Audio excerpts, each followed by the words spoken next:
Baik, kita awali. Bismillahirrahmanirrahim. Assalamualaikum warahmatullahi wabarakatuh. Waalaikumsalam warahmatullahi wabarakatuh.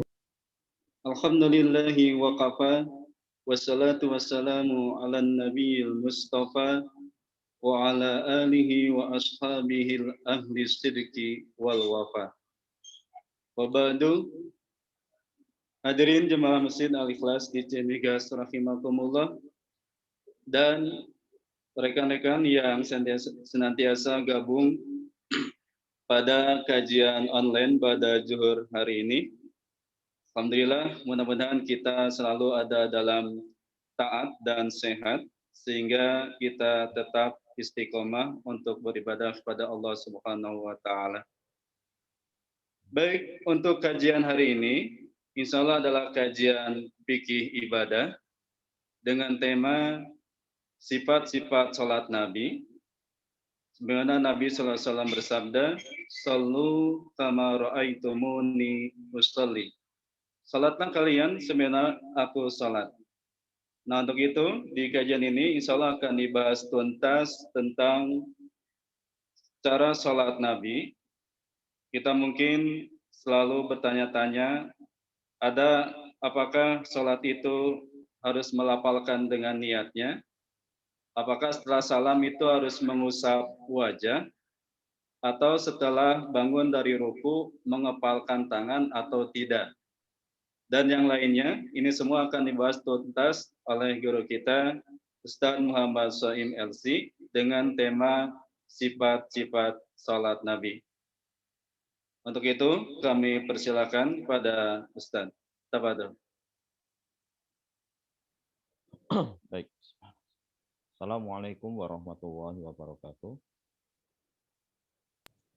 Salam Ustaz. Alhamdulillah wassala rasulahu bil huda wa dinil haqq liyudhhirahu 'ala ad-dini kullihi wa kafa billahi syahida. Asyhadu an la ilaha illallah wahdahu la syarikalah wa asyhadu anna Muhammadan abduhu wa rasuluhu la nabiyya ba'dah. Allahumma shalli wa sallim wa barik ala Muhammad wa ala alihi wa sahbihi wa man tabi'ahum bi ihsanin ila yaumil qiyamah, amma ba'du. Ikhwani fiddin, jamaah majelis ta'lim rahimani wa rahimakumullah.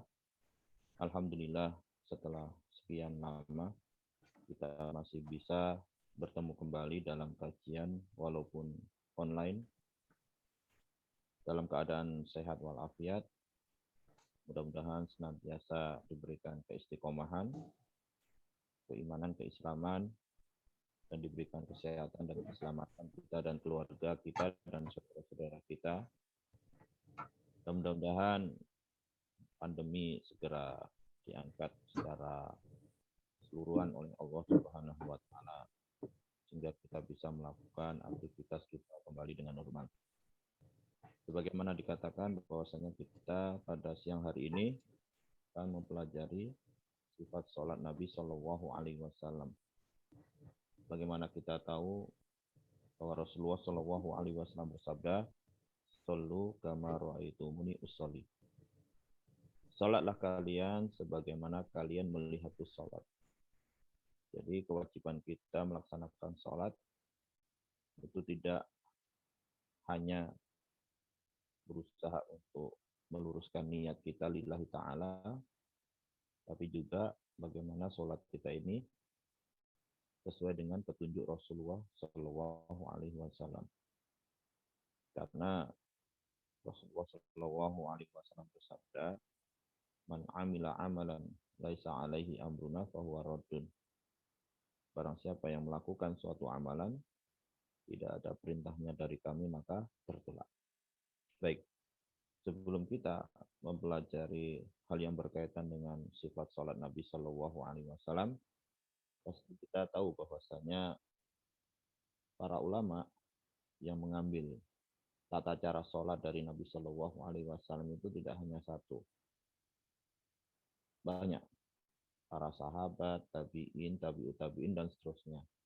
Sehingga kita sering mendapati bahwasanya dalam tata cara sholat yang sampai kepada kita, itu seringkali terjadi perselisihan. Ya, seringkali terjadi perbedaan. Sebenarnya perbedaan dalam tata cara sholat itu disebabkan karena perbedaan para ulama di dalam memahami hadis Nabi Shallallahu Alaihi Wasallam. Ya, perbedaan cara memahami hadis. Bisa juga disebabkan karena perbedaan di dalam menilai satu hadis. Apakah hadis itu sahih ataupun dhaif atau bagaimana. Bisa juga disebabkan karena tidak sampainya hadis tersebut kepada sebagian ulama, tapi sampai pada sebagian ulama yang lain. Sehingga terjadilah perbedaan di dalam masalah kaifiyah sholat. Walaupun, maaf suara saya kecil ya.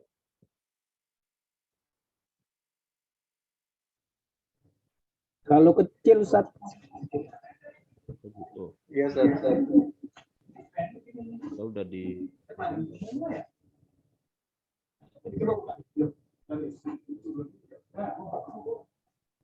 saya teriak dulu. Coba saya keraskan suara saya. Bisa ya? Masih terdengar, Ustaz. Masih bisa terdengar. Baik. Baik, jadi saya lanjutkan. Terjadinya perbedaan itu disebabkan perbedaan para ulama di dalam memahami hadis-hadis Nabi Shallallahu Alaihi Wasallam. Juga perbedaan mereka di dalam menilai satu hadis, apakah sahih atau dhaif dan yang lain. Atau perbedaan berkaitan dengan sampainya hadis kepada sebagian ulama, tapi tidak sampai kepada sebagian yang lain. Dan ini tidak hanya terjadi di dalam masalah kaifiyah sholat, tapi juga di dalam ibadah-ibadah yang lain. Lantas bagaimana sikap kita menghadapi perbedaan itu? Memang kalau kita masih awam, kita bersandar pada pendapat satu ulama tidak ada masalah. Bersandar pada satu mazhab tidak ada masalah. Tapi ketika kita sudah mulai belajar, maka kita harus berusaha untuk menimbang. Kenapa harus menimbang? Karena kita tahu yang namanya ulama tidak maksum. Ya, kadang-kadang yang ini salah, yang ini benar. Terus yang ini benar tapi yang ini salah. Maka kita harus berusaha untuk menimbang pendapat ulama yang ada. Sehingga kita mengambil mana yang paling rojih, mana yang paling kuat. Dan terus kita amalkan itu. Tetapi ketika sudah mengambil satu pendapat yang kita anggap rojih, yang kita anggap kuat di dalam kaifiyah sholat misalnya, kita ketika melihat ada yang berbeda, dan kita tahu itu adalah pendapat ulama juga yang punya dasar hukum yang cukup kuat, ya, yang cukup kuat, maka kita harus mentolerir. Sebagai contoh lah, paling sering itu masalah basmalah, apakah dijaharkan atau disirkan. Ya. Setiap orang mengambil yang rojih mana, ya kan? Tapi dia tidak boleh kemudian menyalahkan yang lain dengan mengatakan itu tidak ada dalilnya. Karena kita yakin ya, para ulama itu ketika mengambil satu pendapat, itu pasti mereka menggunakan dalil. Cuman masalahnya, dalilnya mana yang lebih kuat gitu. Bukan tidak ada dalil. Karena ulama tidak mungkinlah dengan ilmu yang mereka miliki beramal tanpa dalil. Baik, kita langsung memasuki sifat sholat Nabi Shallallahu Alaihi Wasallam.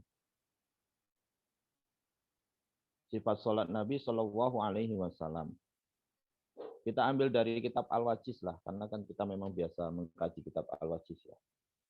Karena Rasulullah Shallallahu Alaihi Wasallam idza qoma ila shalah istaqbalal Ka'bah. Dahulu Rasulullah Shallallahu Alaihi Wasallam apabila berdiri untuk sholat, beliau menghadap Ka'bah. Nah, menghadap Ka'bah ini merupakan salah satu syarat sahnya sholat. Kecuali berada di atas kendaraan. Ya, merupakan salah satu syarat sahnya sholat. Dan menghadap Ka'bah, ini kalau kita di depan Ka'bah, jelas kita harus menghadap ke zatnya Ka'bah. Ya, tetapi apabila kita tidak melihat Ka'bah berjauhan dari Ka'bah, apakah kita harus benar-benar menghadap ke zatnya Ka'bah? Di sini para ulama berselisih. Mayoritas ulama mengatakan cukup menghadap arahnya Ka'bah.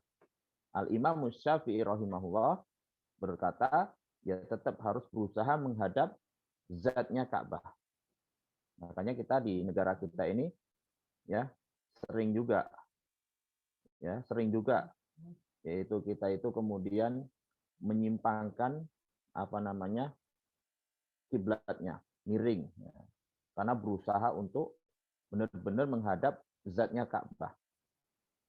Tapi pendapat jumhur ulama malah mengatakan cukup menghadap arah Ka'bah. Jadi arah itu bisa utara, selatan, barat, timur, tergantung di mana posisi kita dari Ka'bah. Ya. Adapun yang berpendapat cukup menghadap arahnya Ka'bah, mereka berdalilkan dengan hadis riwayat Imam Tirmizi, di mana Nabi Shallallahu Alaihi Wasallam bersabda, "Ma bainal masriqi wal maghrib kiblah." Ma bainal masriq, apa yang ada di antara timur, wal maghrib dan barat itu kiblah. Jadi yang ada di antara timur dan barat itu kiblah. Itu dikatakan Nabi Shallallahu Alaihi Wasallam ketika beliau berada di mana? Berada di Madinah, ya. Dan Madinah itu dengan Ka'bah, dengan Mekah itu bukan benar-benar pas di sebelah utara. Utara agak ke barat, bisa dibilang barat laut daripada Mekah. Ya. Jadi Madinah itu arahnya di barat laut dari Mekah. Jadi tidak benar-benar di sebelah utara. Sehingga harusnya kalau betul-betul menghadap ke zatnya Ka'bah, mereka disuruh untuk menghadap ke mana? Ke selatan agak miring ke timur sedikit. Ya kan? Harusnya menghadap ke selatan agak miring ke timur sedikit.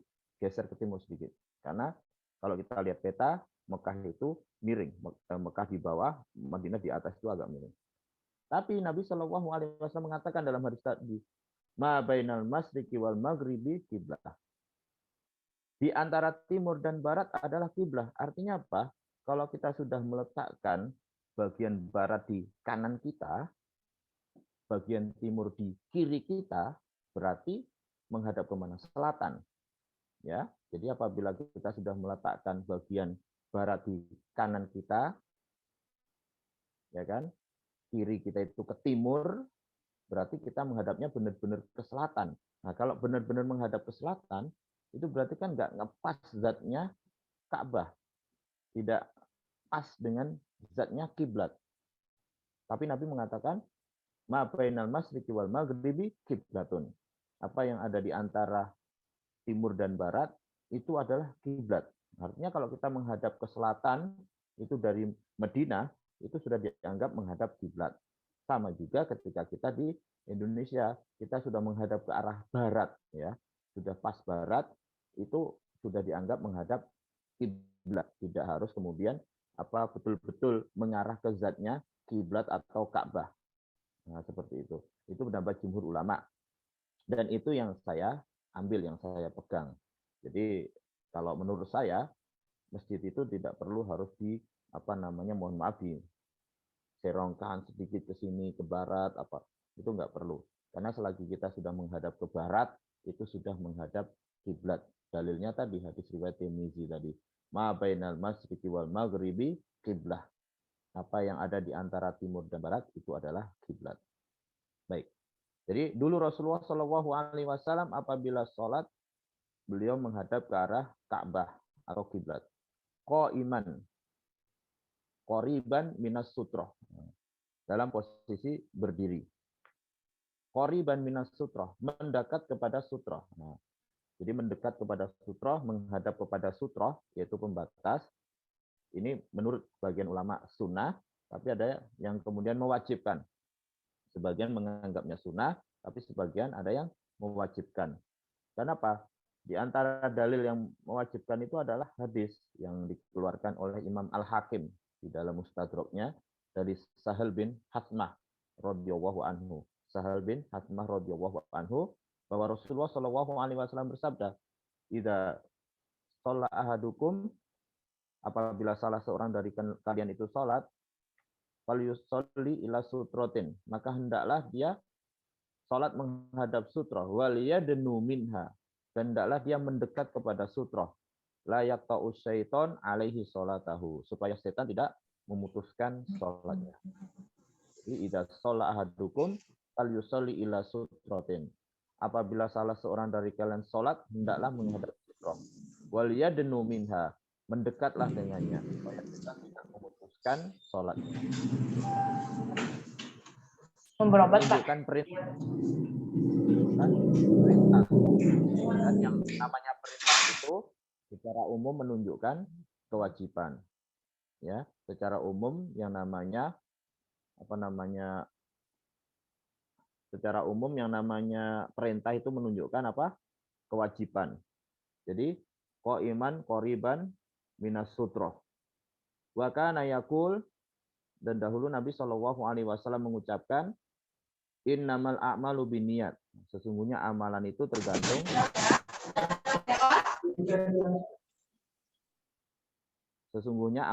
tergantung niatnya.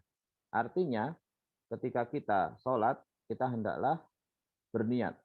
Kenapa? Karena setiap ibadah itu diterima atau tidak, sah atau tidak, itu tergantung niat kita.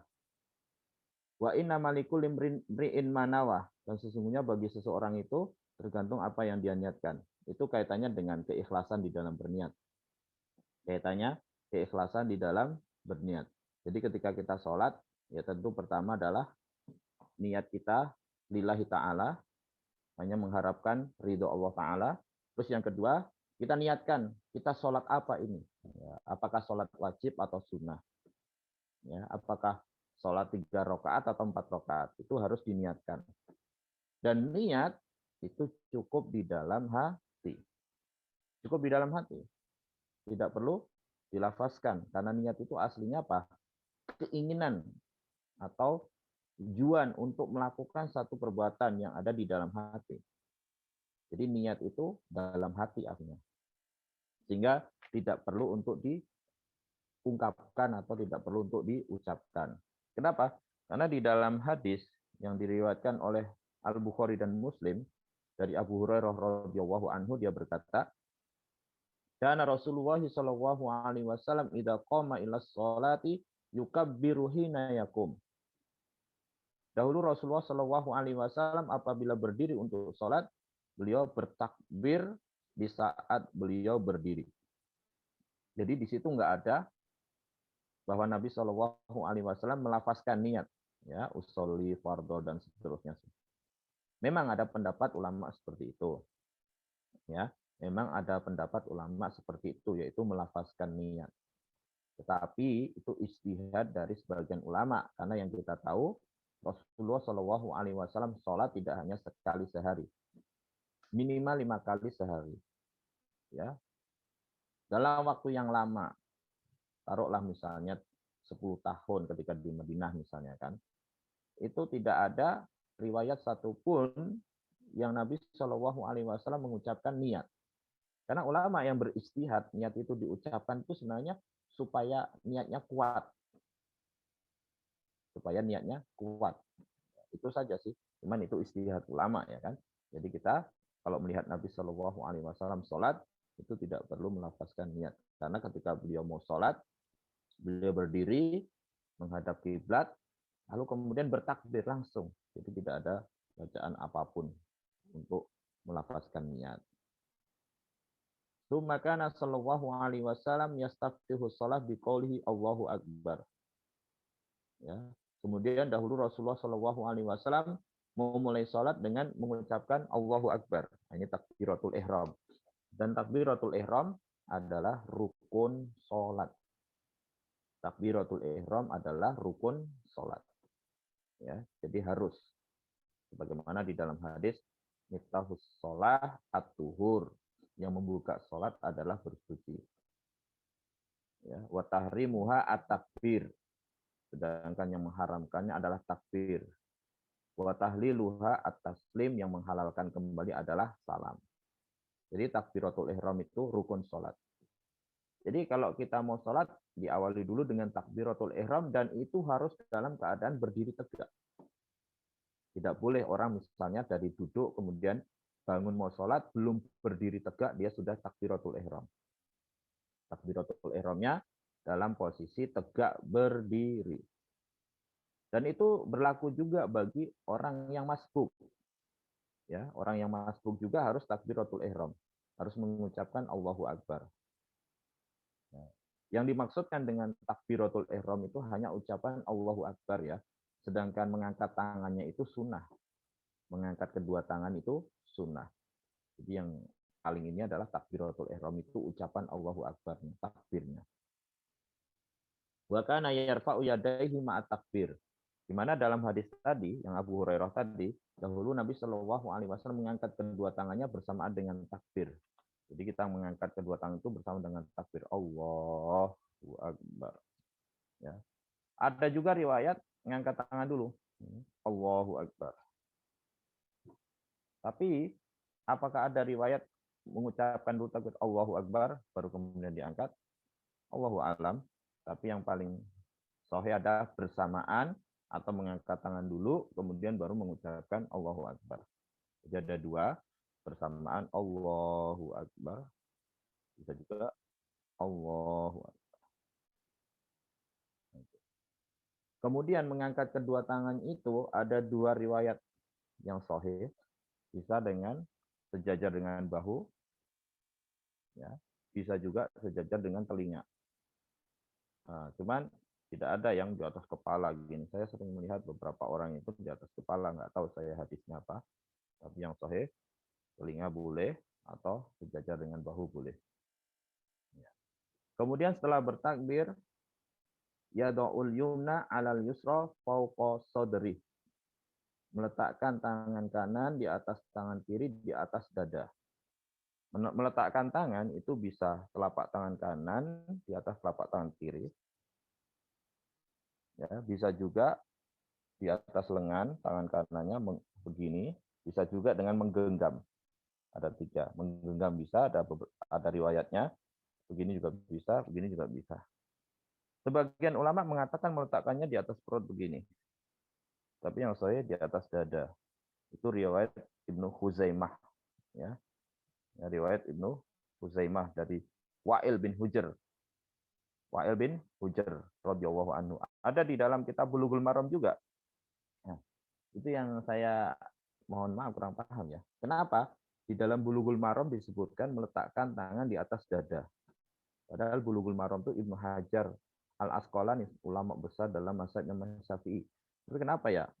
Itu kok diartikan di atas dada itu diartikan di atas perut, antara dada dengan harusnya kan ya dohirnya lah, secara dohirnya ala shoulder, di atas dada. Ya, kita tidak mengatakan di atas dada itu begini ya, di atas di bawah leher tuh. Di atas itu artinya pada, tepat pada dada gitu. Tapi kenapa kok ditafsirkan di dalam hadis Bulughul Maram tuh di atas perut gini? Padahal jelas-jelas hadis riwayat Ibnu Khuzaimah itu dari Wa'il bin Hujr di atas dada. Ala kulli hal itu yang sahih, di atas dada. Tsumma yarmi bi basarihi nahwal ard. Kemudian beliau melihat ke arah sujud. Jadi pandangan matanya ke arah bawah ke sujud. Itu sebagaimana hadis Aisyah radhiyallahu anha yang dikeluarkan oleh Imam Al-Hakim. Tapi apakah itu wajib melihat ke arah sujud pandangan mata? Enggak, karena melihat ke depan juga tidak mengarah. Yang penting tidak melihat ke atas. Kalau melihat ke atas ada larangannya. Ya, melihat ke depan boleh. Apa dalilnya? Dalilnya adalah dulu para sahabat itu mereka sebagian tahu bacaan Nabi Shallallahu Alaihi Wasallam di sholat-sholat yang sir itu melalui apa? Gerak bibir beliau ataupun gerak jenggot beliau Shallallahu Alaihi Wasallam.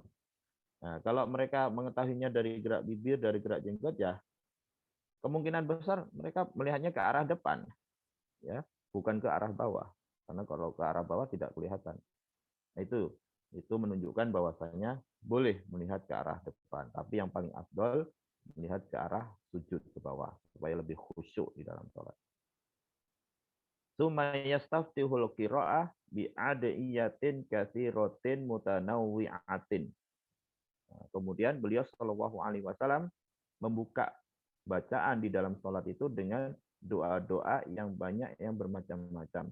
Di mana di dalam doa itu Nabi Shallallahu Alaihi Wasallam memuji Allah Taala, mengagungkan Allah Taala, dan menyanjung Allah Subhanahu Wa Taala. Ini yang disebut doa iftitah atau istiftah. Boleh kita membaca wajah tu wajhiya lilladzi fatras samawati wal arda dan seterusnya. Allahumma ba'id baini wa baina khotoyaya kama yanqasabul abyadu minan barak juga boleh. Ya. Ataupun doa-doa iftitah yang lain silahkan, nggak ada masalah. Jadi intinya doa iftitah itu adalah tujuannya untuk apa? Sebelum kita memulai sholat itu kita memuliakan Allah, kita menyanjung Allah. Itu ibaratnya seperti apa? Seperti kita itu sebelum berdoa, supaya doa kita dikabulkan, kita awali dengan puji-pujian untuk Allah Ta'ala. Sanjungan untuk Allah Ta'ala. Itu juga karena sholat itu kan ibaratnya doa.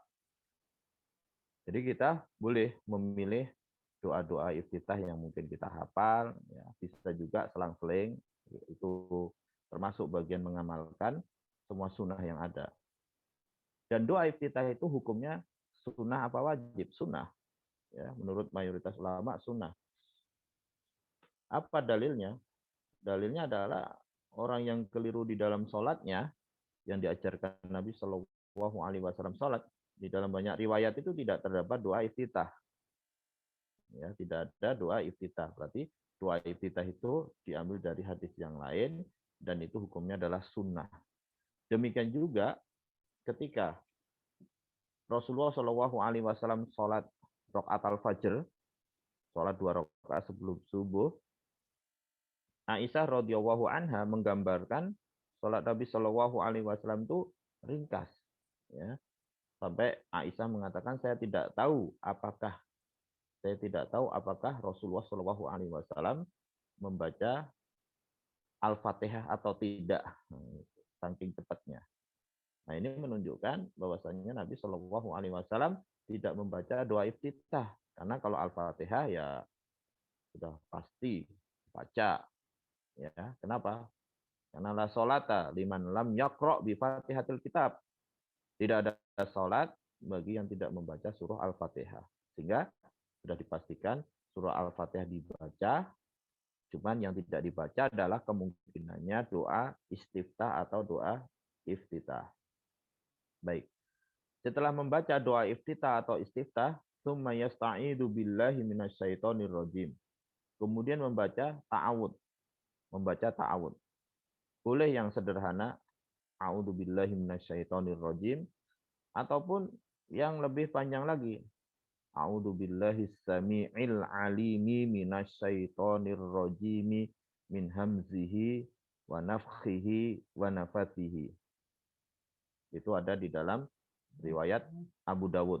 Ada di dalam riwayat Abu Dawud dan Tirmizi dari Abu Sa'id Al-Khudri radhiyallahu anhu.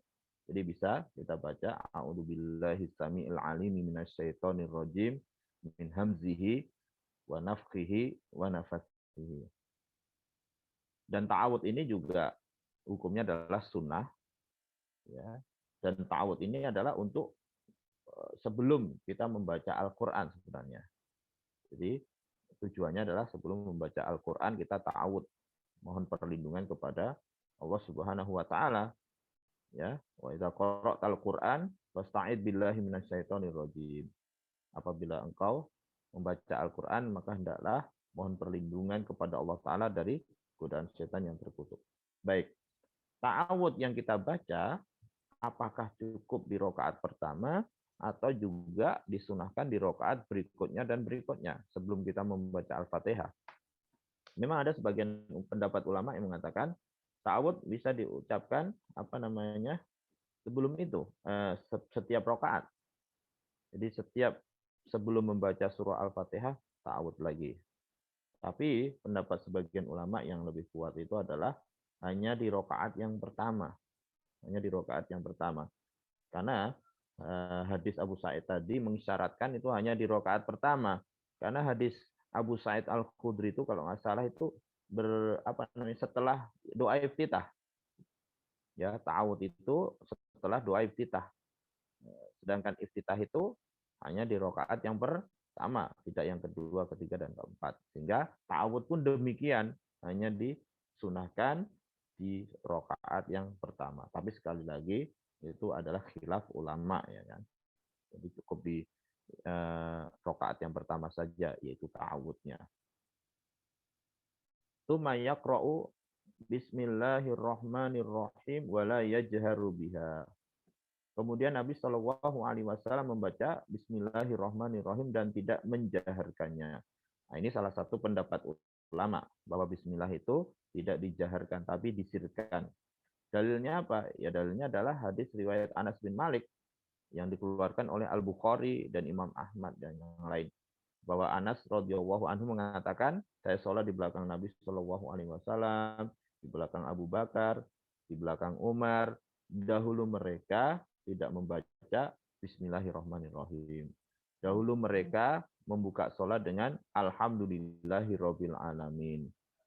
Dahulu mereka mensirkan Bismillahirrahmanirrahim. Jadi ada beberapa riwayat yang mengisyaratkan ini hadis Anas bin Malik yang dikeluarkan oleh Al-Imam Bukhari dan Imam Ahmad bahwa Nabi Shallallahu Alaihi Wasallam, Abu Bakar dan Umar itu sholat dengan mensirkan bacaan basmalah. Dengan mensirkan bacaan basmalah. Adapun yang menjaharkan, mereka mengambil ini Al-Imam Asy-Syafi'i rahimahullah. Yang menjaharkan itu mereka mengambilnya dari riwayat Abu Hurairah radhiyallahu anhu yang beliau sholat dengan sholat yang paling mirip dengan Nabi Shallallahu Alaihi Wasallam, di mana di situ beliau mengucapkan Bismillahirrahmanirrahim. Tapi kalau saya lebih menguatkan pendapat yang yang mensirkan. Kenapa demikian? Abu Hurairah radhiyallahu anhu memang selalu melazimi Nabi Shallallahu Alaihi Wasallam. Tetapi lebih lama Anas bin Malik radhiyallahu anhu. Karena Abu Hurairah itu masuk Islamnya itu belakangan. Jadi sebelum Nabi Shallallahu Alaihi Wasallam meninggal itu 4 tahun lah. Tapi sekali lagi bukan untuk merendahkan Abu Hurairah radhiyallahu anhu, cuman kita membandingkan dengan Anas bin Malik yang sholat di belakang Nabi, di belakang Abu Bakar, di belakang Umar, mengatakan tidak menjaharkan basmalah, yaitu mensirkan Bismillahirrahmanirrahim. Maka Ibnul Qayyim rahimahullah taala memiliki satu pendapat bahwa memang seringnya biasanya Rasulullah Shallallahu Alaihi Wasallam mensirkan Bismillahirrahmanirrahim. Ya, tapi kadang-kadang beliau juga menjaharkan Bismillahirrahmanirrahim. Jadi boleh-boleh saja dijaharkan basmalahnya, tapi jarang-jarang ya untuk menggabungkan riwayat-riwayat yang ada tadi, walaupun aslinya adalah mensirkan. Allahu a'lam bishawab berkaitan dengan Bismillahirrahmanirrahim. Tsumma yaqra'ul Fatihah wa yaqta'uha ayatan. Kemudian Nabi Shallallahu Alaihi Wasallam membaca surah Al-Fatihah dan memutuskannya satu ayat. Ini bacaan Nabi Shallallahu Alaihi Wasallam untuk Al-Fatihah dan surah-surah yang lain itu per ayat berhenti. Itu dalam hadis riwayat Ummu Salamah dari Abu Dawud ya di dalam sunannya. Jadi hadis dari Ummu Salamah radhiyallahu anha yang dikeluarkan oleh Imam Abu Dawud. Itu membaca ayat itu per ayat berhenti. Sehingga kita ya tidak sesuai sunnah kalau kita baca Al-Fatihah itu misalnya satu nafas sekaligus. Atau 2 ayat misalnya Alhamdulillahirabbil alamin arrahmanirrahim. Sunnahnya per ayat berhenti. Dan itu juga berlaku untuk surah yang lain, bukan hanya Al-Fatihah. Untuk surah yang lain. Nah, maka seperti misalnya surah Al-Ma'un ya. Surah Al-Ma'un yang kata sebagian kita itu harus menyambung. Wawailul lil musallin. Itu harus disambung dengan ayat sesudahnya. Alladzina hum an sholatihim sahun. Jadi nggak boleh pisah atau diputus. Jadi harus baca wawailul lil musallin alladzina hum an sholatihim sahun. Kenapa? Karena kalau diputus katanya maknanya bisa rusak. Celakalah orang yang sholat berhenti. Itu orang-orang yang lalai di dalam sholatnya. Tapi kalau melihat dari riwayat ini, bahwa Nabi Shallallahu Alaihi Wasallam secara umumnya ya membaca ayat itu per ayat berhenti, tidak melihat itu maknanya bersambung atau tidak. Maka seperti surah Al-Ma'un juga tetap fawailul lil musallin alladzina hum an sholatihim sahun. Enggak apa-apa. Yang enggak boleh adalah kalau kita baca fawailul lil musallin terus berhenti terus rukuk. Nah, enggak boleh. Karena itu mengesankan orang-orang yang celaka itu orang-orang yang sholat. Jadi intinya dibaca per ayat berhenti. Baik. Ini sholatnya Nabi Shallallahu Alaihi Wasallam yang umumnya sebagai imam. Bagaimana untuk makmum? Kalau Imam Abu Hanifah mengatakan bahwa makmum itu tidak membaca surah Al-Fatihah ataupun surah-surah yang lain. Baik itu di dalam sholat jahar maupun sholat sir. Jadi dalam sholat sir, sholat duhur asar pun tidak baca makmum. Kenapa? Karena beliau berdalilkan dengan hadis. Maka lahu imam, fakiraatul imam, qiraatun lahu. Barang siapa yang punya imam, maka bacaan imam itu adalah bacaannya. Jadi ini secara umum, yang penting punya imam. Baik itu dalam sholat yang jahar, maupun dalam sholat yang sir, tetap nggak baca. Makmum nggak baca. Tapi hadis itu dilemahkan oleh ulama. Jadi tidak bisa menjadi dalil. Bahwasanya makmum tidak baca apa-apa di belakang imam secara mutlak. Nah, di sana ada Imam Syafi'i dan Imam Ahmad. Imam Ahmad rahimahullah ta'ala mengatakan makmum hanya baca di belakang imam dalam sholat yang sir. Baik itu Al-Fatihah maupun surah yang lain. Akan tetapi di belakang imam yang sholat jahar, maka makmum tidak membaca. Tidak membaca. Baik itu Al-Fatihah maupun surah yang lain. Berdalilkan dengan ayat. Wa idza quri'al Qur'anu fastami'u lahu wa ansitu la'allakum turhamun. Wa idza quri'al Qur'an, apabila dibacakan Al-Qur'an, fastami'u lahu. Maka dengarkan wa ansitu dan diamlah, mudah-mudahan kalian mendapatkan rahmat. Jadi di situ menunjukkan ketika imam membaca Al-Fatihah maupun surah yang lain dengan jahar, maka makmum tidak membaca apa-apa, hanya mendengarkan dan diam. Tapi Al-Imam Asy-Syafi'i rahimahullah ta'ala mengatakan untuk Al-Fatihah tetap dibaca. Selain itu, dia tidak membaca karena mendengarkan imam. Kenapa Al-Fatihah tetap dibaca oleh makmum di belakang imam yang jahar? Karena kuatnya perintah membaca Al-Fatihah. Karena Al-Fatihah itu rukun sholat. La sholata liman lam yaqra' bi Fatihatil kitab. Tidak ada sholat bagi yang tidak membaca surah Al-Fatihah. Dan itu berlaku secara umumnya untuk imam maupun makmum dalam sholat sir maupun dalam sholat yang jahar. Jadi makmum tetap membaca. Dan ini pendapat Imam Syafi'i rahimahullah dikuatkan oleh Syekh Al-Utsaimin. Ya. Jadi makmum tetap membaca surah Al-Fatihah di belakang imam yang jahar. Dan saya qadarullah juga lebih memilih pendapat ini, bahwa makmum tetap baca surah Al-Fatihah. Bagaimana dengan apabila dibacakan Al-Quran? Maka dengarkanlah dan diamlah, mudah-mudahan kalian mendapatkan rahmat. Itu larangan membaca Al-Quran secara umum. Tapi untuk Al-Fatihah tetap dibaca. Kenapa? Karena rukun sholat. Terus yang kedua, di dalam riwayat Abu Dawud dari Ubadah ibnu Samit radhiyallahu anhu, bahwa Nabi Shallallahu Alaihi Wasallam sholat, ada orang yang di belakangnya membaca. Setelah selesai, beliau bertanya, sepertinya ada yang mengganggu bacaan. Kemudian ada orang bilang, saya Rasulullah, jangan dilakukan kecuali dengan surah Al-Fatihah. Jadi Nabi Shallallahu Alaihi Wasallam melarang membaca di belakang imam yang jahar kecuali surah Al-Fatihah. Fa innahu la sholata liman lam yaqra biha.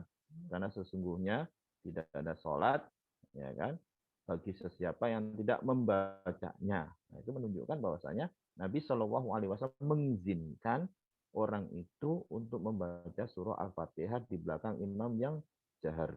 Dan hadis itu juga disahihkan oleh Syekh Al-Albani rahimahullah ta'ala, tapi beliau mengatakan itu mansuh. Jadi terakhir adalah diperintahkan untuk mendengarkan bacaan imam dan tidak membaca apapun.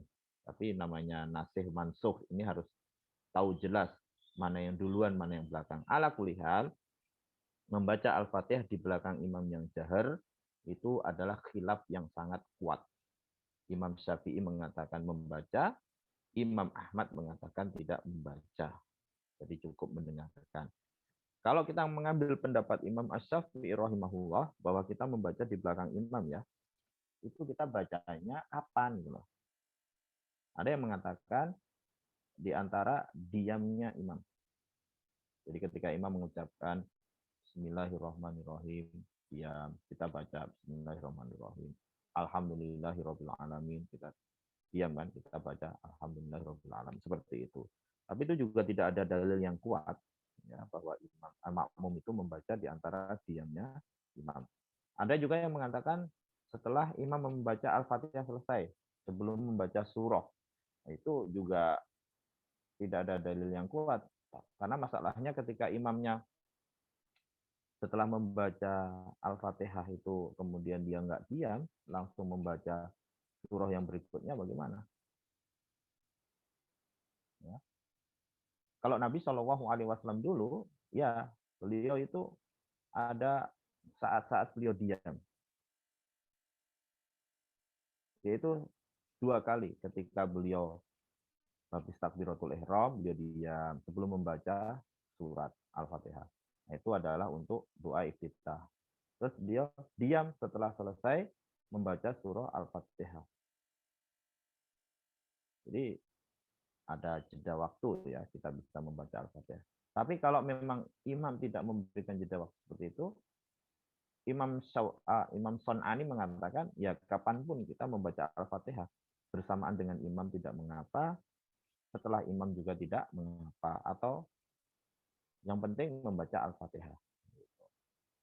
Itu pendapat Imam Asy-Syafi'i yang mengatakan bahwasannya makmum juga membaca surah Al-Fatihah di belakang imam yang jahar.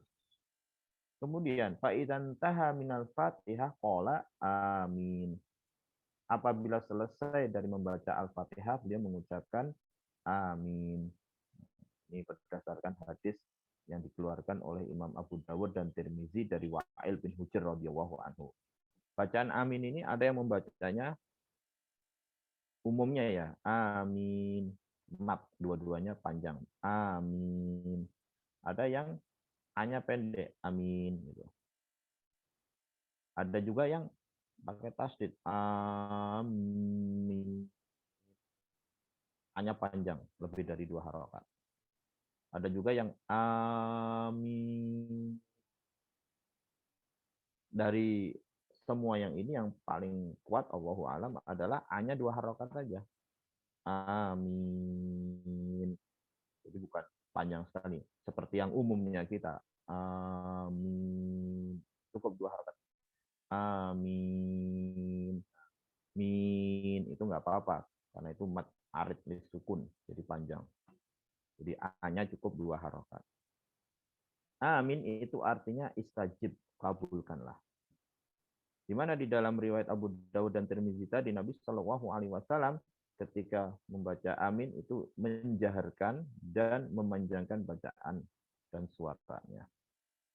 Jadi dengan suara yang jahar dengan panjang. Amin, bukan amin. Kalau tadi amin itu kan hanya pendek. Tsumma yaqra'u ba'dal Fatihati suratan ghairaha. Wa kana yutiluha ahyanan wa yaksuruha ahyanan. Kemudian Nabi Shallallahu Alaihi Wasallam setelah membaca Al-Fatihah membaca surah yang lain. Kadang-kadang memanjangkan bacaan surah, kadang-kadang memendekkan, tergantung situasi kondisi. Tergantung situasi kondisi. Ya, kadang-kadang cuma membaca surah yang pendek-pendek Idzazul, kadang-kadang baca An-Nas, kalau lagi safar pendek, kalau lagi mukim panjang, kalau hari Jumat pagi bacanya panjang. Intinya tergantung kondisi. Bacaan Nabi Shallallahu Alaihi Wasallam itu panjang pendeknya tergantung kondisi. Umumnya Nabi Shallallahu Alaihi Wasallam itu membaca satu surah dengan sempurna ya setelah Al-Fatihah. Tapi boleh nggak membaca nggak sampai satu surah? Kita ngambil di surah Al-Baqarah satu halaman atau beberapa ayat, tidak ada masalah. Kenapa? Karena di dalam sebagian sholat Nabi Shallallahu Alaihi Wasallam dia juga membaca itu beberapa ayat aja, nggak sampai satu surat. Ya, bahkan pernah beliau sholat malam itu hanya membaca ayat intu azibuhum fa innahum ibadu, diulang-ulang terus ayat itu. Satu ayat diulang-ulang terus. Ya, jadi umumnya Nabi Shallallahu Alaihi Wasallam itu membaca satu surah. Ya, berarti kalau 2 rakaat yang itu 2 surah.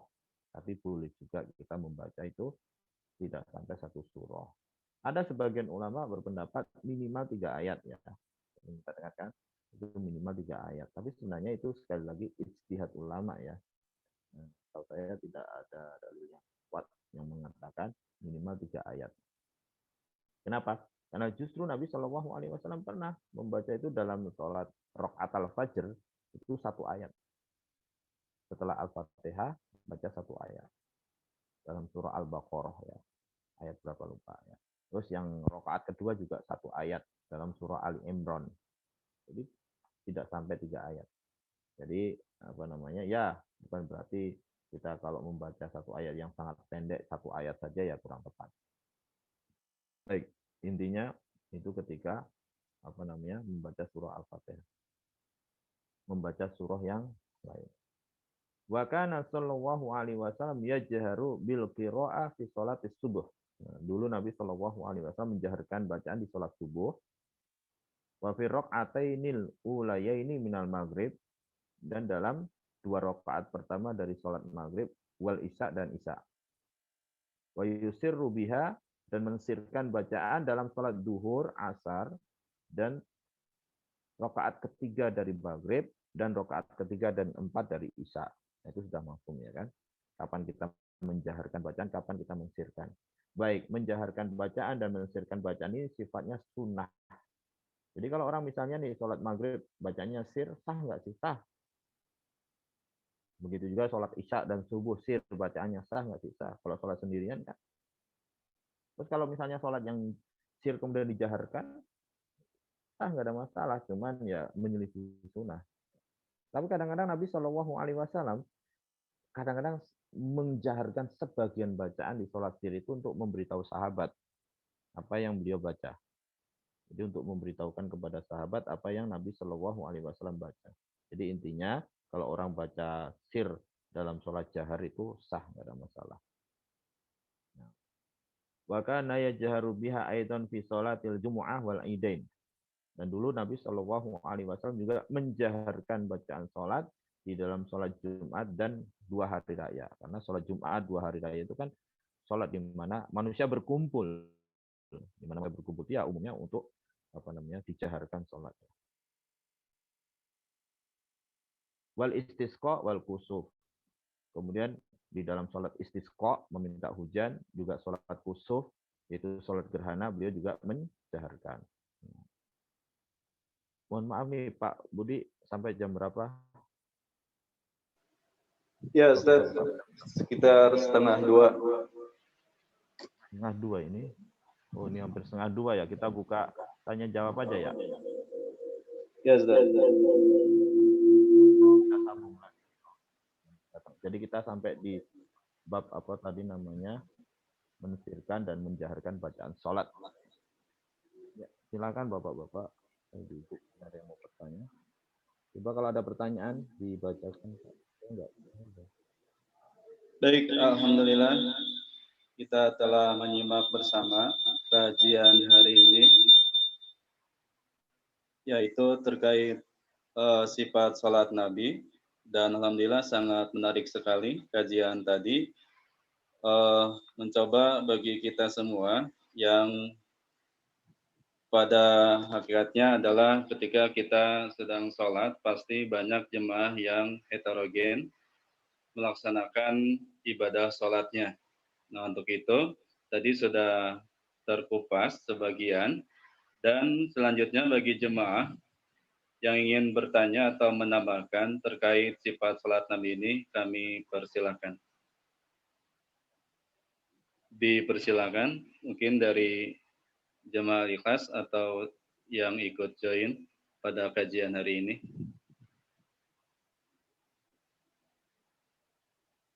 Ya, silakan Bapak-bapak.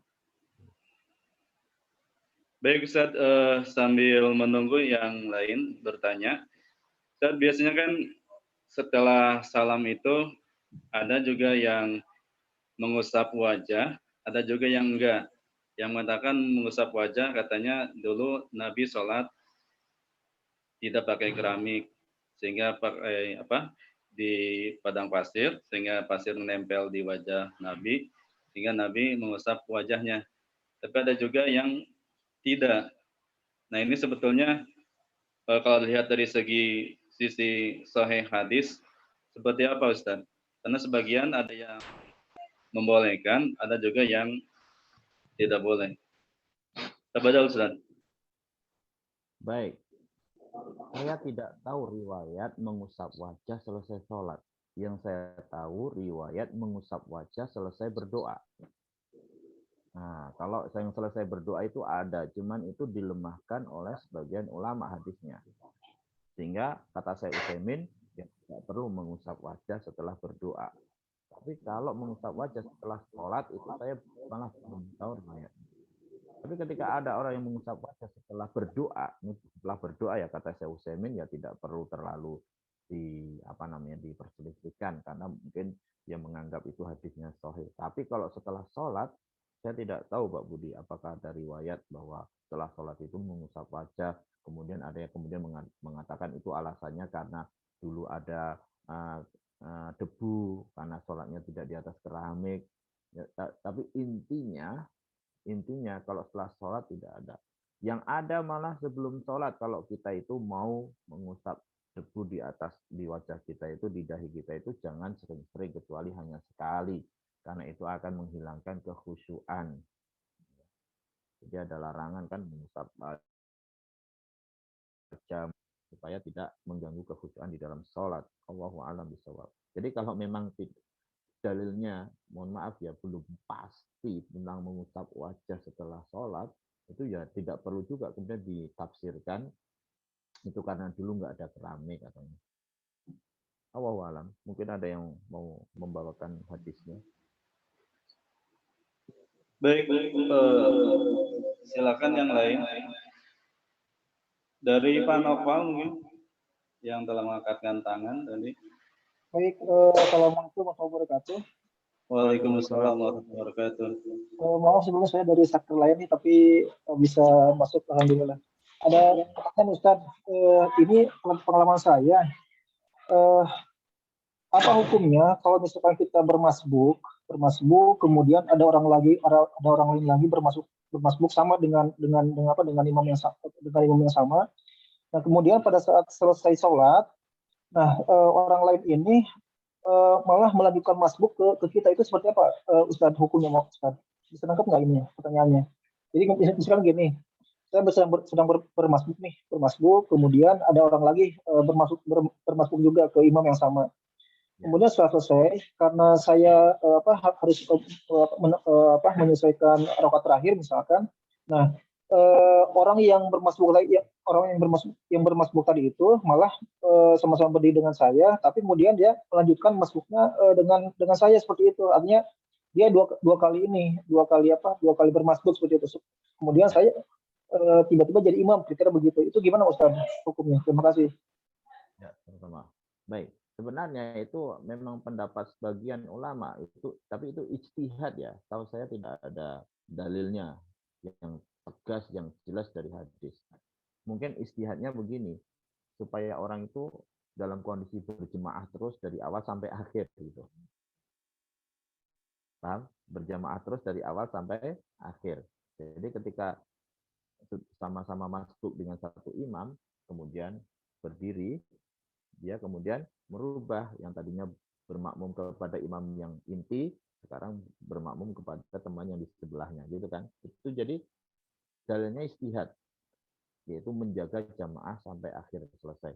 Tapi ya itu setahu saya tidak ada dalil dari hadis yang sahih yang tegas. Jadi kalau kita misalnya kita masbuk, teman kita masbuk, terus selesai imam, ya kita selesaikan sendiri-sendiri. Selesaikan sendiri-sendiri. Ya. Sebagaimana di dalam sholat khauf, sholat yang dalam keadaan perang, itu imam kan sholatnya 1 rakaat dulu kan. Terus yang di belakang itu menyelesaikannya sendiri-sendiri dalam riwayat. Jadi tidak lantas kemudian satu sama lain saling bermasbuk, enggak. Apalagi ketika kita sudah bermakmum kepada satu imam yang inti tadi, itu sudah mendapatkan pahala jamaah. Sudah mendapatkan pahala jamaah. Bahkan Syekh Al-Utsaimin rahimahullah mengatakan, bukan hanya itu, Pak. Ketika kita misalnya datang ke masjid, jemaah sudah selesai. Berarti kita memang nggak dapat sedikit pun jamaah tadi kan. Tapi ada jamaah yang masbuk. Dia dapat sebagian sholat imam. Terus dia berdiri lagi. Kita kan biasanya langsung nempel di sebelah kanan. Kemudian kita bermakmumkan dengan makmum yang masbuk tadi. Itu saja, kata Syekh Utsaimin, sebenarnya nggak ada dalil yang tegas menunjukkan itu. Walaupun sebagian membolehkan. Kenapa demikian? Karena kalau kita misalnya masuk ke masjid, itu sudah telat, kita memang niatnya dari rumah berjamaah, itu sudah dapat pahala jamaah walaupun kita sholat sendiri. Ada hadisnya malahan. Atau kita bisa punya pilihan lain, pergi ke masjid yang lain yang masih ada jamaahnya kalau tidak memberatkan. Atau kalau kita di rumah, ya kita pulang ke rumah, sholat berjamaah dengan keluarga kita. Itu ada dalilnya malahan. Jadi yang sholat sendiri, atau ke masjid lain, atau berjamaah dengan keluarga di rumah, atau ini yang ketiga, ada orang yang sudah selesai ikut sholat jamaah, sedekah ke kita, yaitu dia bermakmumkan kepada kita. Jadi kita imamnya dari awal sampai sholat. Tapi justru yang malah tadi, ya, bermakmumkan kepada makmum yang masbuk itu malah nggak ada dalilnya yang jelas, walaupun sebagian ulama membolehkan. Terus sikap kita gimana kalau kita kemudian ada orang yang di sebelah kita itu ikut nempel, ya, atau sama-sama masbuk dengan imam yang sama, terus dia berdiri ikut kita, ya sudah kita sholat aja sendiri. Dia mau ikut ya silakan, nggak ikut nggak silakan. Ya, tapi nggak perlu juga kemudian kita dorong dia kan. Kita kan yang penting kita sholat untuk kita. Ya, masalah dia mau ikut ya itu terserah. Itu sikap kita begitu sih. Allahu a'lam. Paham ya Pak ya? Insyaallah.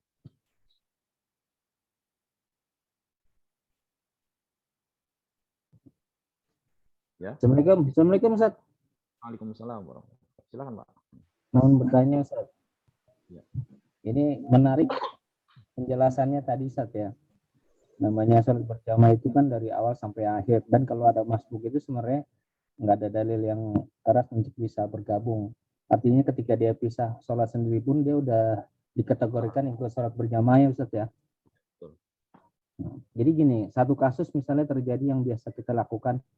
Kalau orang yang masbuk mengikuti imam, umpama dia baru 1 rakaat di sholat maghrib atau isya. Ketika salam selesai dia bangun, ada masbuk lagi yang mengikuti dia. Nah, kebanyakan ini kan sekarang masbuk yang diikuti masbuk lagi, terus dia menjaharkan bacaannya. Niatnya dia kan makmum, kenapa jadi imam? Artinya kalau kasus seperti ini, masbuk yang itu tidak perlu mengeraskan bacaannya Ustaz. Diamkan aja, biarin gitu ya. Seolah-olah dia sebagai makmum gitu. Nah, yang makmum, yang masbuk berikutnya, ya dia harus gimana itu? Kok imam saya nggak menjaharkan, misalkan gitu. Hatinya dia berkata seperti itu. Gimana Ustaz? Baik. Pertama, tadi sudah kita jelaskan bahwa menjaharkan bacaan dalam sholat jahar itu sunnah. Sehingga apabila seseorang itu mensirkan bacaan dalam sholat jahar tetap sah walaupun dia berjamaah. Jadi ketika kok imam saya nggak menjaharkan, ya kalau dia tahu hukumnya, oh ikutin aja, nggak ada masalah. Kita nggak berbicara masalah boleh enggaknya tadi ya, bermakmumkan dengan yang masbuk tadi kan. Ya Ustaz. Kita hanya membahas masalah mensirkan bacaan yang umumnya jahar. Itu nggak ada masalah sih. Tidak menjadikan sholatnya nggak sah. Sebagaimana dalam sholat duhur juga imam sir kan, makmum ikut aja. Demikian juga di sholat maghrib juga nggak apa-apa, walaupun sunnahnya jahar. Oh iya. Bisa sunahnya jahar. merubah niat. Tadi saya ingin membahas masalah merubah niat. Jadi yang jadi makmum menjadi niatnya apa? Imam. Tidak ada masalah. Tidak ada masalah merubah niat itu, karena Nabi Shallallahu Alaihi Wasallam juga pernah sholat itu niatnya sendiri. Terus datang Ibnu Abbas radhiyallahu anhuma, ya, ikut sholat. Tapi yang tadinya niatnya sholat sendirian, dia merubah niatnya menjadi imam. Paham? Dari imam menjadi makmum juga nggak ada masalah. Ketika Nabi Shallallahu Alaihi Wasallam sakit, Abu Bakar kan awalnya jadi imam kan, betul nggak? Iya. Iya. Kemudian Nabi Shallallahu Alaihi Wasallam datang, berada di sebelah kiri Abu Bakar. Berarti beliau jadi imam, ya kan? Abu Bakar radhiyallahu anhu yang tadinya menjadi imam menjadi apa? Makmum kepada Nabi Shallallahu Alaihi Wasallam. Tidak ada masalah. Ya. Cuman yang tadi berturut-turut tadi loh, yang ini masbuk kemudian nempel, selesai datang lagi masbuk lagi nempel lagi, itu kata Syekh Utsaimin memang tidak ada dalil yang secara tegas, walaupun ulama mengatakan sebagainya boleh, ya, tapi tidak ada dalil yang tegas. Jadi kalau masalah merubah niat tidak ada masalah, masalah jahar atau sir bacaan tidak ada masalah. Wallahu a'lam bishawab.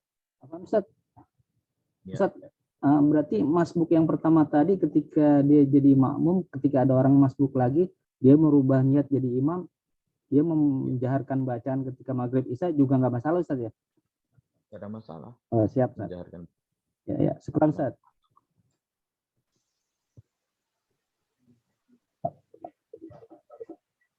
Baik, mungkin yang lain yang mau bertanya dari Pak Felipe mungkin, atau dari Pak Karyanto dari Minerba, silakan mau bertanya terkait sifat sholat Nabi.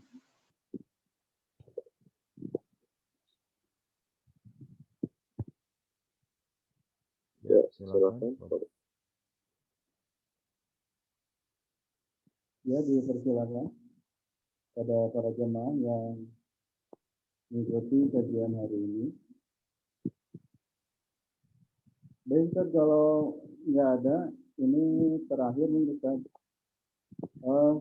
Dalam sholat itu kan kadang-kadang ada orang yang ketika setelah bangun dari ruku itu tangannya dikepalkan, tapi di sebagian lain ketika ruku tangannya dibuka. Nah, sebetulnya kalau mengikuti ittiba Nabi sesuai dengan sholat Nabi, itu ketika bangun dari ruku itu dikepalkan atau tetap dibuka, Ustaz? Terus yang Ketika bangun, ya, Pak Budi, saya potong. Ketika bangun dari ruku atau sujud? dari sujud, Ustaz, dari sujud ke rakaat yang selanjutnya. Itu kan biasanya ada yang sholat itu dikepalkan tangannya. Nah, itu sebetulnya kalau lihat dari sifat sholat Nabi, apakah memang dikepalkan atau tetap dibuka? Karena kalau dari yang lainnya, ketika sujud itu dibuka. Gitu, Ustaz. Saya paham. Jadi itu memang khilaf ulama. Ya, sebagian ulama itu ketika bangun dari sujud atau bangun dari duduk 2 rakaat, rakaat kedua itu dibentangkan begini. Terus ada juga yang dikepalkan. Tapi itu semua adalah sunnah. Artinya ketika yang berpendapat itu dikepalkan atau yang berpendapat dibentangkan itu tidak menyebabkan sholat itu batal atau apa. Tapi kalau saya memang mengambil pendapat yang dikepalkan. Dalilnya apa? Ada hadis riwayat Imam Tabrani di dalam Mu'jamul Awsat dari seseorang yang bernama Azraq bin Qais. Itu seorang tabi'in, Azraq bin Qais. Dia bilang, aku melihat Abdullah bin Umar radhiyallahu anhu wa huwa ya'jinu fis shalah. Jadi Abdullah bin Umar itu di dalam salat melakukan ajn. Ya'tamidu ala yadayhi idza qama. Dia bertumpukan pada kedua tangannya apabila dia bangun. Kemudian aku bertanya, "Mahadza ya Aba Abdurrahman?" Apa ini wahai Abu Abdurrahman? Dia seolah-olah aneh, heran. Ketika Ibnu Umar melakukan itu, mahadza. Kemudian Ibnu Umar mengatakan, aku melihat Nabi Shallallahu Alaihi Wasallam ya'jinu fis shalah. Aku melihat Nabi Shallallahu Alaihi Wasallam ya'jinu fis shalah, yaitu melakukan ajen di dalam sholat. Nah, jadi ulama ada yang kemudian mensahihkan hadis ini, ada yang melemahkan, ya. Kemudian yang mensahihkan hadis ini pun mereka memahami ajen itu ya begini. Tapi sebagian mengatakan ya begini, itu namanya ajen. Karena ajen itu secara bahasa artinya membuat adonan roti. Jadi kalau orang membuat adonan tepung, adonan roti itu dia diajen. Ada yang diginiin, wah, tepungnya kan dikasih air gini-giniin, ada yang pakai gini-gini. Ya. Tapi saya lebih mengambil pendapat ulama yang ajen itu mengepal. Loh, kenapa? Karena kalau seandainya ajen itu artinya begini saja, tentu Azraq bin Qais ini nggak keheran-heranan, nggak akan nanya kepada Ibnu Umar. Makanya dia tanya tadi kan, apa ini Abu Abdurrahman? Seolah-olah kok mengingkari, seolah-olah itu sesuatu yang aneh. Kok sholat ngepal begini sampai-sampai dia nanya kan? Kalau seandainya itu begini saja biasa, ini sekali lagi ya, kita ngambil pendapat ulama yang mensahihkan hadisnya. Kita nggak melihat kepada yang melemahkan hadisnya kan. Kalau seandainya maknanya begini saja, tentu Azraq bin Qais tabi'in ini nggak nanya-nanya Ibnu Umar. Jadi ketika dia nanya, oh ini sesuatu yang aneh mungkin kan, kayak mengingkari. Tapi Ibnu Umar terus menjawab, aku melihat Rasulullah Shallallahu Alaihi Wasallam di dalam sholat itu melakukan ajen. Nah, disinilah saya lebih mengambil pendapat bahwa ketika bangun daripada sujud, bangun daripada rakaat yang kedua itu melakukan ajen. Itu apa? Mengepalkan tangan. Tapi sekali lagi ini tidak berpendapat bahwa yang tidak melakukan kan itu hanya sekedar sunnahnya kan. Allahu a'lam. Jadi masalah. Baik, syukran Ustaz. Tapi kalau untuk orang tua mungkin sedikit terasa sakit Ustaz ya. Wah berarti ya nggak usah, kan tadi hanya sunnah Pak. Iya, sunnah aja. Baik Ustaz, ini mungkin ini ada Pak Ustaz Firdaus baru join. Apakah mau bertanya terkait sifat salat Nabi? Apa Ustaz? Ada yang mau bertanya? Silakan. Pak Ustaz Firdaus mau nanya, silakan. Iya, Assalamualaikum warahmatullahi wabarakatuh. Waalaikumsalam. Afan ini cuman jamnya udah jam segini nggak apa nggih, teman-teman yang lain. Iya, Ustaz. Nggih, Ustaz. Ya, tapi nun sewu secara umum pengen bertanya kenapa dikasih nun sewu ini ya? Kenapa dikasih judul sifat sholat Nabi? Artinya berarti kan yang punya pendapat lain juga sebetulnya bisa juga nggih mengatakan itu sifat sholat Nabi gitu kan. Terutama misalkan ini mau Ini saya hanya ingin mengingatkan pendapat Imam Syafi'i rahimahullah. Dia mengatakan pendapatku benar tapi juga bisa mengandung salah. Tapi pendapat orang lain salah bisa juga mengandung kebenaran. Apa maksudnya Pak Ustadz Firdaus? Jadi kalau kita mengatakan sifat sholat Nabi, ini berarti sesuai yang kita yakini, tapi bukan berarti yang lain salah. Paham? Iya. Maksud saya ngoten. Maksud saya itu bahwa sifat sholat Nabi itu istilahnya bukan nun sewu ya, itu bukan klaim gitu, tapi hasil ikhtiar untuk mendapatkan yang terbaik, dalil atau pemahaman yang terbaik itu enggak? Iya, karena kan nggak boleh juga kita mengklaim kebenaran, sedangkan terjadi khilaf ulama. Iya, sekarang Ustaz. Jadi bisa ditambahkan Pak sifat sholat Nabi Shallallahu Alaihi Wasallam sesuai dengan kesimpulan yang kami pahami. Nggih, Ustaz. Barakallahu fikum, nggih. Terus. Nanti yang jelasin Ustadz yang lain mungkin kesimpulannya beda juga. Bisa aja kan. Gitu. Baik, syukran Ustaz atas pemaparannya. Ini sedikit terakhir Ustaz, ketika imam setelah sholat itu suka berbalik ke jemaah.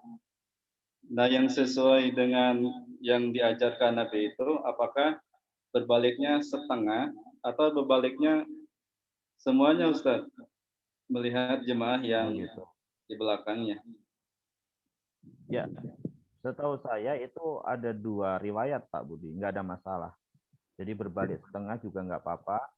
Makanya sahabat dulu itu kan suka berada di sebelah kiri Nabi Shallallahu Alaihi Wasallam supaya melihat pipi beliau sebelah kanan ketika berbalik, atau suka di sebelah kanan Nabi Shallallahu Alaihi Wasallam supaya bisa melihat Nabi ketika berbalik. Ya, itu kalau nggak salah dia Nabi Shallallahu Alaihi Wasallam beliau berbaliknya itu enggak semuanya. Tapi ada juga riwayat menghadap kepada jamaah semuanya. Jadi dua-duanya enggak ada masalah. Ya. Kapan berbaliknya? Itu kalau menurut satu hadis itu berbaliknya setelah Allahumma antas salam wa minkas salam tabarakta ya dzal jalali wal ikram, terus berbalik. Jadi setelah istighfar 3 kali Allahumma antas salam terus berbalik. Jadi berbaliknya bisa menghadap jamaah keseluruhan atau bisa miring ke ke kiri atau miring ke kanan, mungkin ada juga yang membolehkan. Yang penting tidak tetap pada tempat menghadap kiblat itu loh. Itu yang pentingnya itu.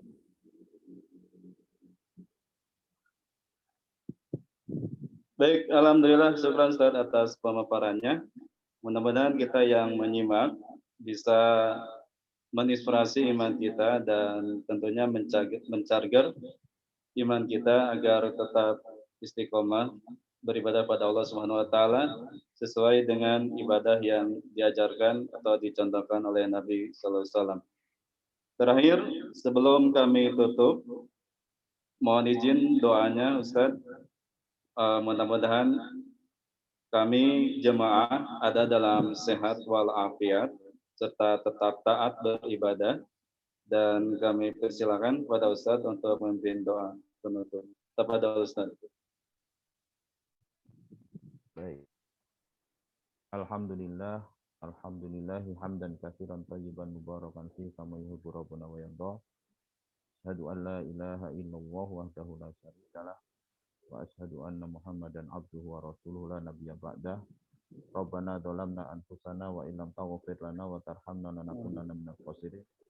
Rabbana hab lana min azwajina wa dzurriyyatina qurrata a'yun waj'alna lil muttaqina imama. Rabbana atina fid dunya hasanah wa fil akhirati hasanah wa qina adzabannar. Allahumma 'allimna ma yanfa'una wanfa'na bima 'allamtana wa zidna ilma. Allahumma shfi mardal muslimin. Allahumma shfi mardana wa shfi mardal muslimin.